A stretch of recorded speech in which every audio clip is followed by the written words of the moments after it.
I didn't even know whose dog it was when I started bleeding. The floor was cold against my cheek, like marble always is when you're lying on it instead of walking across it, and the lights above me blurred into something soft and distant, like stars I couldn't quite reach.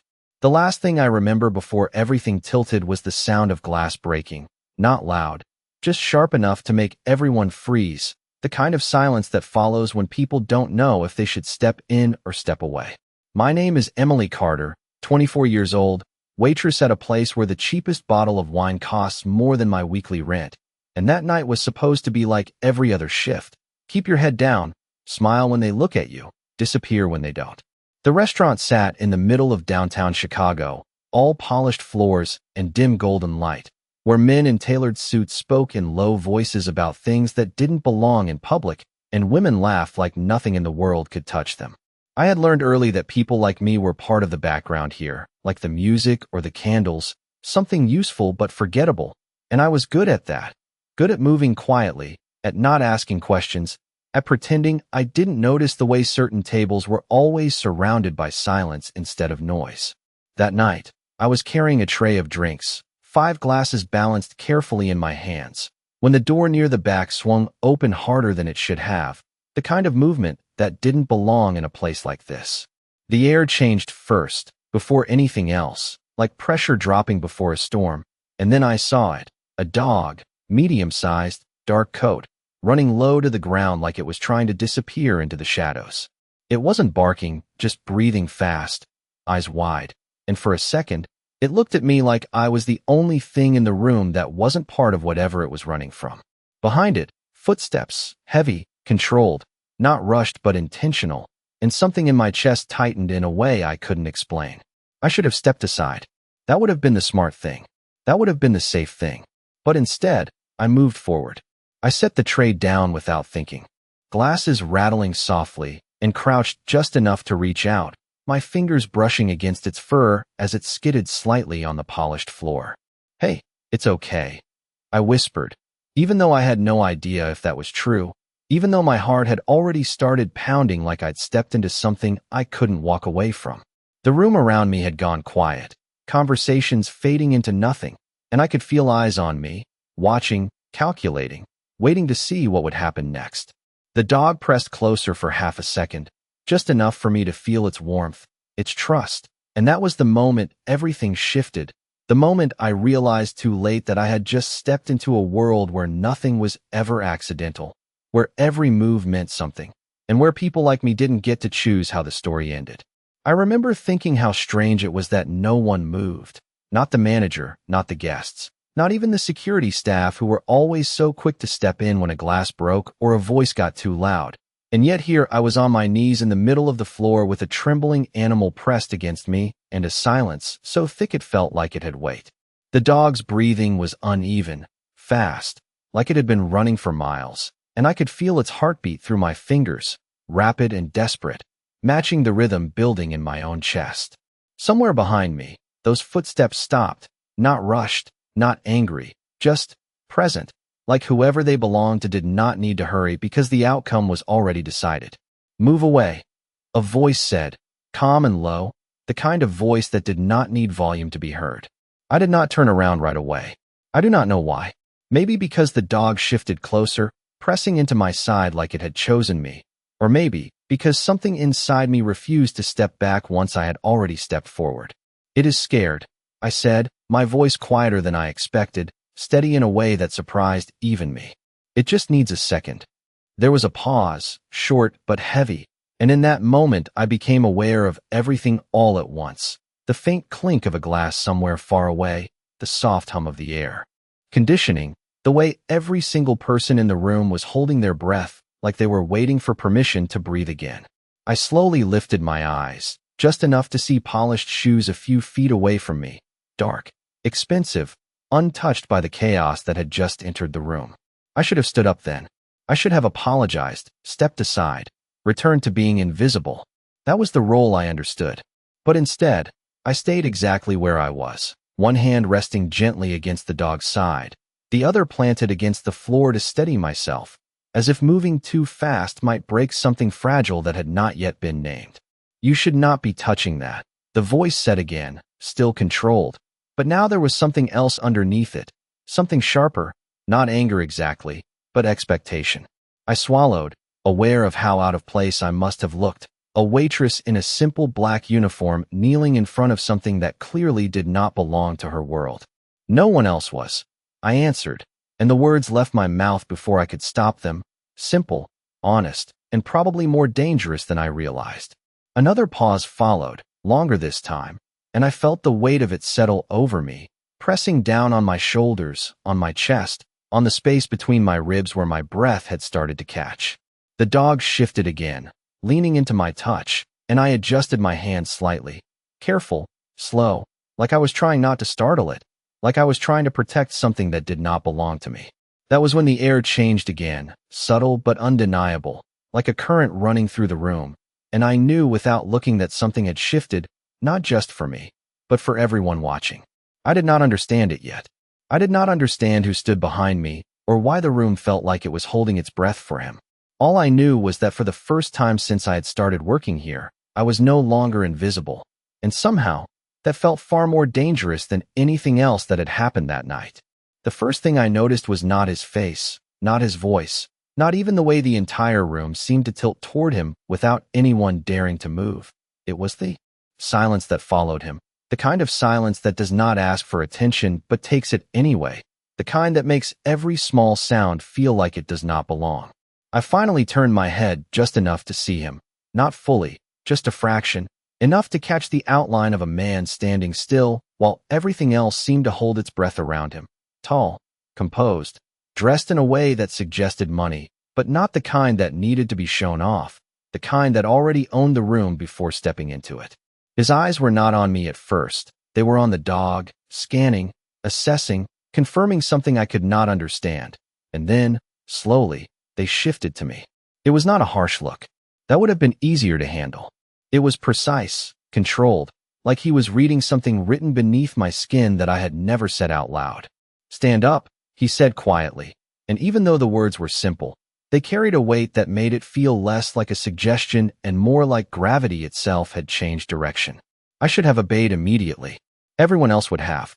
But the dog pressed closer again, and my hand tightened instinctively, not gripping, just staying, anchoring it in place. And for a second I hesitated, caught between the world I knew and the one that had just stepped in front of me. "It will run if I move too fast," I said, my voice softer now, not defiant, not challenging, just honest in a way that felt strangely dangerous. Another pause followed, and I could feel it ripple outward, through the staff, through the guests, through every person who understood something about this man that I clearly did not. Then, unexpectedly, he moved closer, just one step, measured, controlled, and the air shifted again, like something unseen had drawn tighter around us. "It does not run," he said, his voice lower now, almost thoughtful, and there was something in the way he said it that made me realize he was not talking about the dog alone. I swallowed, my throat suddenly dry, aware of how close he was now, aware of the subtle scent of something expensive and clean, aware of the way my own heartbeat had become too loud in my ears. The dog lifted its head slightly, its body still, tense but no longer trying to pull away, and for a brief second, it looked between us, as if it understood something I did not. "What is your name?" he asked, and the question caught me off guard. Simple, direct, completely out of place in a moment that felt anything but ordinary. "Emily," I answered before I could think better of it, my voice barely above a whisper, and for the first time since this began, I felt something shift inside me, something fragile, like I had just crossed a line I could not step back over. He studied me for a moment longer, not rushed, not impatient, and then he gave the smallest nod, almost to himself, like he had just confirmed something he had not been entirely sure of. Around us, the room remained frozen, suspended in a moment that refused to move forward until he allowed it. And I realized then, slowly, quietly, that whatever had just begun here was not about the dog, not really, and that I had already become part of something far bigger than I understood. It happened so quietly that at first I thought I imagined it, the way his hand lowered slightly, not toward me, not toward the room, but toward the dog, a subtle shift that felt like permission more than action, and in response the tension in the animal's body eased just enough for me to notice. I let out a breath I did not realize I had been holding, my fingers still resting lightly against its side, and for a brief moment, everything felt suspended between what had been and what was about to become. "Easy," I whispered, more to myself than to the dog, as I slowly began to straighten, careful, deliberate, moving inch by inch like any sudden motion might shatter the fragile calm that had settled over us. The polished floor felt unsteady beneath my feet as I rose, my knees protesting slightly, and when I finally stood, I became aware of how close he was, closer than anyone like him had ever been to someone like me. Up close, the details sharpened, the precise cut of his suit, the faint line of a scar near his jaw, the stillness in his posture that did not come from hesitation but from control. The kind of control that made everything else in the room feel temporary. The dog remained at my side, not retreating, not running, just there, as if it had decided that this space between us was the only safe place left. "You stayed," he said, his voice low enough that it did not carry beyond the small distance between us, and I was not sure if it was a question or a statement. I hesitated, unsure what answer he expected, unsure if there even was a right one. "It needed someone," I replied finally, and the words felt simple, almost too simple for a moment that seemed to carry so much weight. His gaze held mine for a second longer than was comfortable, not invasive, not harsh, just unyielding, like he was measuring something that could not be easily defined. Then, without raising his voice, without making any visible signal, something shifted behind him. I did not turn to look, but I felt it, the subtle movement of people repositioning, the quiet acknowledgement of an unspoken command. The room, which had been frozen, began to breathe again, but differently now, softer, more careful, like everyone was aware that the center of gravity had changed. "Take the dog," he said, and for a second I thought he was speaking to me, my heart jumping at the idea that he was placing that responsibility in my hands. But then a man in a dark suit stepped forward from somewhere behind him, stopping just short of us.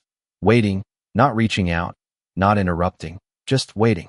I glanced down at the dog, then back at him, unsure if I should let go, unsure if I even had the right to hesitate.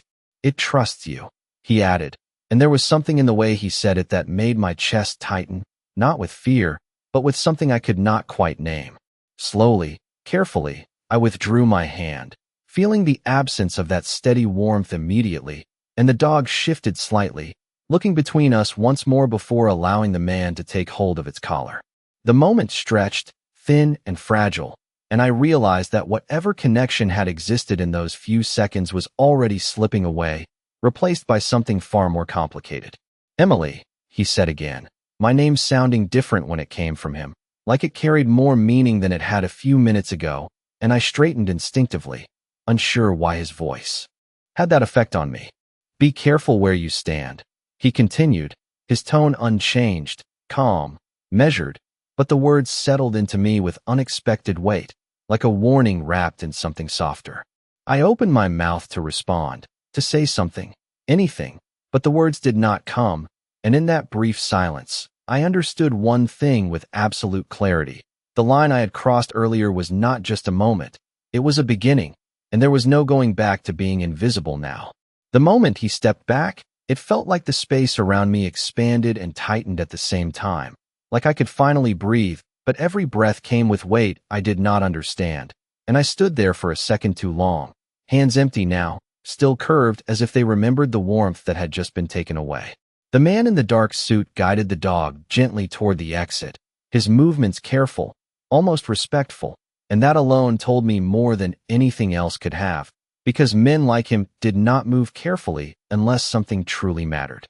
I lowered my hands slowly, unsure what to do with them, unsure what I was supposed to become now that I was no longer invisible, but not yet anything else.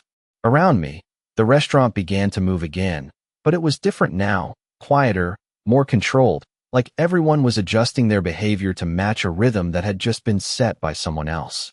I bent down instinctively to pick up the tray I had abandoned earlier, the glasses still intact but slightly out of place, and the simple act felt grounding, like I could return to something normal if I just focused on it long enough. But normal did not return.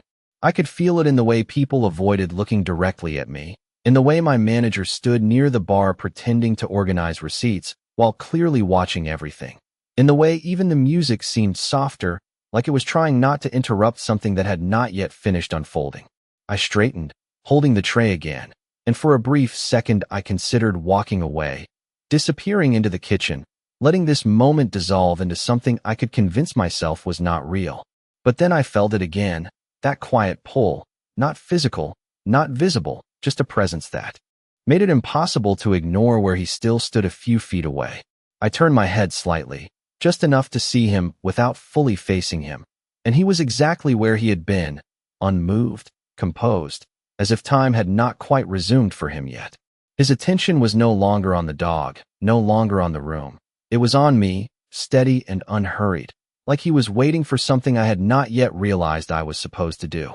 My heartbeat picked up again, not fast enough to panic, but enough to remind me that I was standing in front of someone who operated by rules I did not understand. Should I go back to work? I asked before I could stop myself, the question leaving my mouth softer than intended, and the moment it did, I felt the shift, subtle but undeniable, like I had just acknowledged something that could not be taken back. His expression did not change, but something in his eyes did, a flicker of something almost like amusement, or maybe recognition, I could not tell. "You never left," he replied, and the words settled into me with a strange clarity, because he was right. I had not left, not really, not since the moment I chose to step forward instead of stepping away. I tightened my grip on the tray slightly, grounding myself in its weight, in something familiar, something that belonged to my world, but even that felt different now, like I was holding on to something that no longer defined me the same way. "Emily Carter," he said, my full name this time, and my breath caught just enough for me to notice it, because I had not told him my last name, not out loud, not to anyone here tonight. I turned fully then, unable to pretend otherwise, and met his gaze directly for the first time, really met it, and whatever I saw there made something deep inside me shift in a way I could not undo. "Be ready," he added, his voice still calm, still controlled, but the words carried something else now, something that felt less like a warning and more like a promise. And as he turned and began to walk away, the room moving instinctively to make space for him without being asked, I realized with a quiet certainty that this was not the end of what had just happened. It was only the beginning, and somehow, without meaning to, I had just been chosen for something I did not yet understand. The door closed behind him without a sound, but the absence he left behind was louder than anything that had happened that night, like the room had been holding itself together in his presence, and now did not quite know how to return to what it was before. I stood there for a second longer than I should have, the tray still in my hands, my fingers gripping the edges a little tighter than necessary, as if letting go might mean losing whatever thin thread of control I still had. Then everything resumed, not naturally, not smoothly, but in pieces, like a broken rhythm trying to find its way back. Conversations restarted, quieter than before, laughter returned but felt forced, and the soft music filled the gaps in a way that made it clear no one wanted to acknowledge what had just happened. I moved because I had to, because standing still would draw more attention than I could afford, and I returned to my section, placing drinks down, taking orders, nodding at customers who suddenly seemed more aware of me than they had been an hour ago. Every movement felt sharper, more deliberate, like I was being watched even when I could not see who was watching. "Emily," my manager whispered as I passed by the bar, his voice tight, controlled, the way people sound when they are trying not to show panic in a place where panic is not allowed. "What was that?" I shook my head slightly, keeping my expression neutral, because I did not have an answer that would make sense, not to him, not to anyone. "I do not know," I said quietly, and for once, the truth felt safer than any explanation I could have invented. He stared at me for a second, like he wanted to ask more, like he needed to understand how one of his waitresses had become the center of something he clearly recognized but did not dare name. But he did not push. Instead, he nodded once, sharp and quick, and stepped back, as if putting distance between himself and whatever I had just been pulled into. The rest of the shift passed in fragments, time stretching and compressing in ways that made it hard to tell how long anything lasted. I refilled glasses that did not need refilling, cleared plates that were barely touched, smiled at people who avoided meeting my eyes, and all the while, I felt it, that quiet awareness sitting just beneath the surface, like something had marked me in a way I could not see, but everyone else could sense. When the last table finally left and the lights dimmed slightly, signaling the end of the night, I retreated to the back hallway, the one place that usually felt like a break from the performance of the dining room. The air back there was cooler, less polished, the hum of the building more noticeable, and I leaned against the wall for a moment, closing my eyes just long enough to try and steady the rush of thoughts that refused to settle. It should have ended there. It should have been just another strange night in a job that had taught me not to question things that did not belong to me. But as I reached for my bag, ready to leave, I noticed something that had not been there before, a small, simple envelope resting on top of my things, unmarked except for one word written in clean, precise handwriting. Emily. My name looked different written like that, deliberate, intentional, like it had been placed there for a reason. My fingers hovered over it for a second, hesitation creeping in where certainty used to be, and then I picked it up slowly, the paper heavier than it should have been, as if whatever was inside carried more than just words. And in that quiet, narrow hallway, with the noise of the restaurant fading behind me, I understood something with a clarity that made my chest tighten. Whatever had started out there on that polished floor had followed me here, and it was not going to let me walk away. I did not open it right away, not because I did not want to, but because something in me understood that once I did, whatever thin line still existed between my world and his would disappear completely, and there would be no pretending after that. The hallway felt quieter than usual, the kind of silence that presses in from all sides, and I became aware of every small detail, the faint hum of the overhead lights, the distant clatter of dishes being cleared, the sound of my own breathing, steady but heavier than it should have been. The envelope rested in my hand, smooth, expensive paper, the kind that did not belong in a place like this, and my name written across it in a way that felt intentional, like it had been placed there with purpose rather than convenience. I turned it over once, then again, as if something might reveal itself without me having to open it, but it did not, and eventually, slowly, I slid my finger beneath the seal and broke it. The sound was soft, almost insignificant, but it echoed in my chest like something final. Inside, there was no letter, no explanation, just a single card, thick and heavy, with a number printed in clean black ink and nothing else. No name, no address, no instructions, just a number. I stared at it longer than I should have, my mind trying to fill in the spaces that had been left deliberately empty, and that was when I realized this was not an invitation, not in the way people usually meant it. This was a test. Or maybe a door, and whether it opened or stayed closed depended entirely on what I did next. I slipped the card back into the envelope, my fingers moving more carefully now, like I was handling something fragile, even though I knew that whatever this was, it was anything but fragile.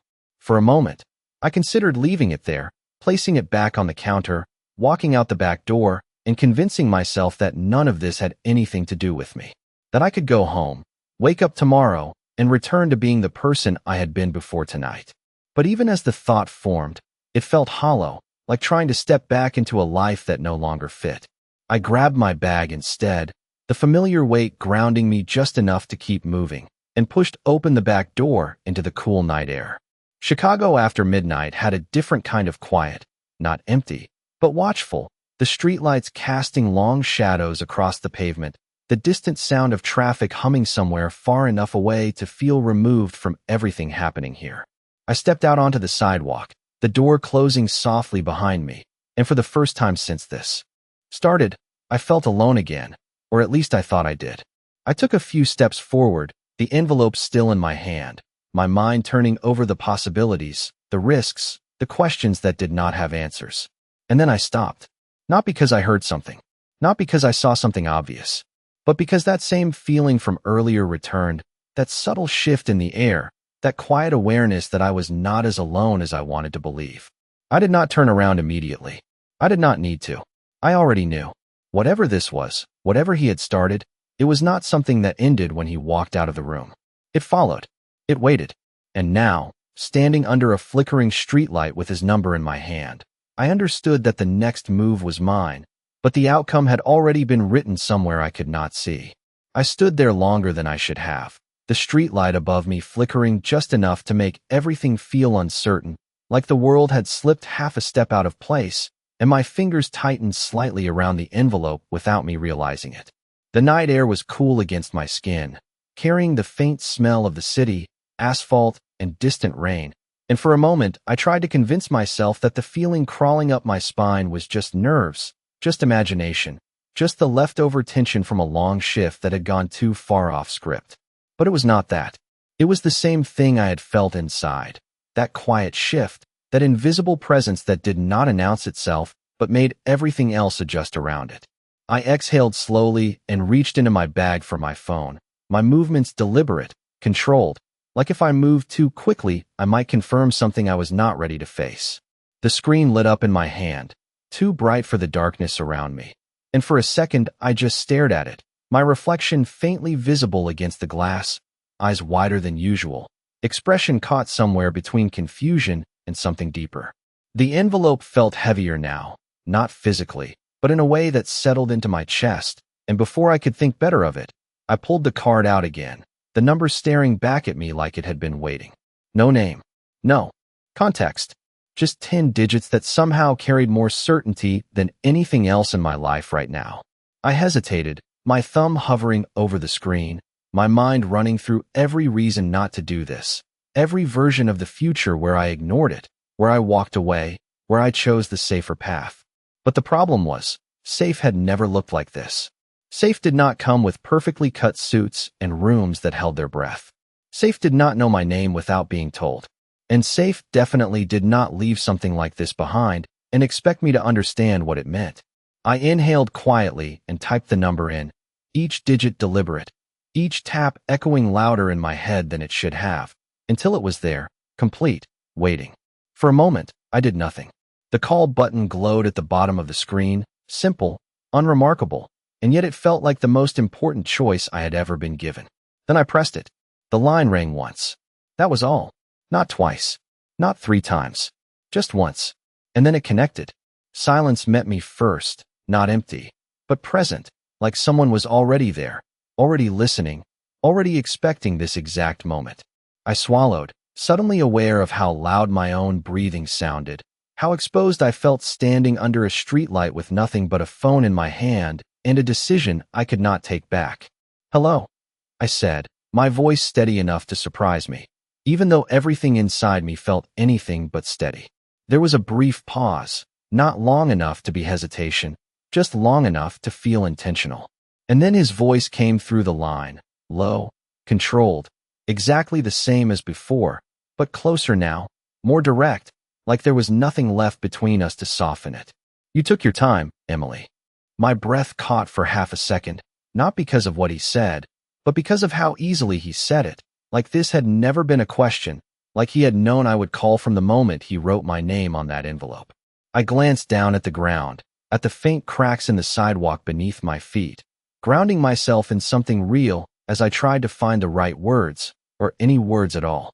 I was not sure if I should, I admitted, honesty slipping through before caution could catch it. Another pause followed, softer this time, and when he spoke again, there was something different beneath the control, something quieter, but no less certain. "You already did." I closed my eyes for a brief second, the weight of that settling into me in a way I could not ignore, because he was right. I had already crossed the line the moment I stepped forward, the moment I chose not to look away, the moment I answered when he asked my name. This call was not the beginning. It was just the next step. And standing there in the quiet of a Chicago night, with his voice in my ear and no clear path back to who I had been, I understood that whatever came next, it would not be something I could control, only something I would have to face. The line stayed quiet after his last words, not empty, not disconnected, just waiting, like the conversation had not ended but shifted into something unspoken, and I found myself holding my breath without meaning to, as if any sound I made might break whatever this was before I understood it. I opened my eyes slowly, focusing on the streetlight in front of me, on the small details that felt safe, the faint flicker of the bulb, the shadow of a passing car stretching briefly across the pavement, Anything that reminded me I was still standing in the same place I had been an hour ago, even if nothing else felt the same. What happens now? I asked, the question leaving my mouth quieter than I intended, but honest in a way I could not take back. There was a pause, not hesitation, but consideration, like he was choosing his words carefully, not because he had to, but because he wanted to. Now, he said finally, his voice steady, controlled, carrying that same weight it always had. You go home. The answer caught me off guard, not because of what it was, but because of what it was not. No instructions, no demands, no explanation, just something simple, almost ordinary, and for a second I did not know how to respond to that. That is it? I asked, a small edge of disbelief slipping through before I could stop it, because nothing about tonight had been simple, and yet he was speaking. Like it could be.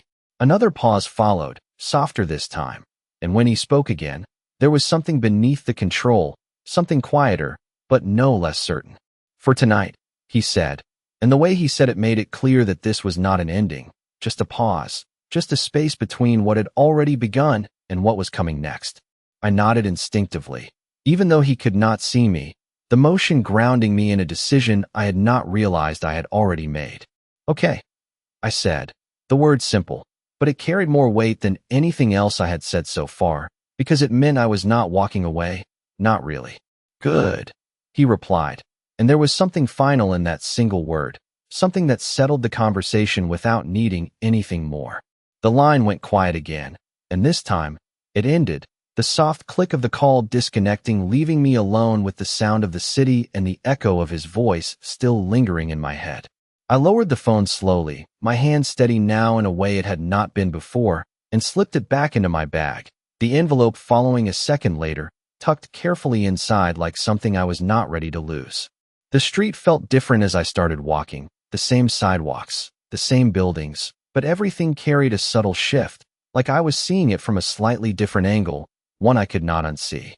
Each step felt deliberate, not rushed, not hesitant, just aware, like I understood now that the path in front of me was no longer just mine. When I reached the corner, I paused briefly, glancing back over my shoulder, not because I expected to see him, but because part of me knew that even if I did not, it would not mean he was not there in some way I could not define. The street remained empty, quiet, unchanged, but the feeling did not leave. It stayed with me as I turned back and continued forward, as I walked past the closed storefronts and dim windows, as I reached my building and climbed the familiar steps that suddenly felt less familiar than they had this morning. By the time I closed my door behind me, the silence of my apartment wrapping around me like something both comforting and distant, I understood one thing with absolute clarity. I had not just answered a call tonight. I had answered something much bigger, something that had already begun the moment I chose not to step away. And as I stood there in the quiet, the city humming faintly beyond my walls, one thought settled into me with a certainty I could not ignore. He did not need to raise his voice or chase me down, because somehow, without force, without pressure, he had already changed the direction of my world, and I had followed.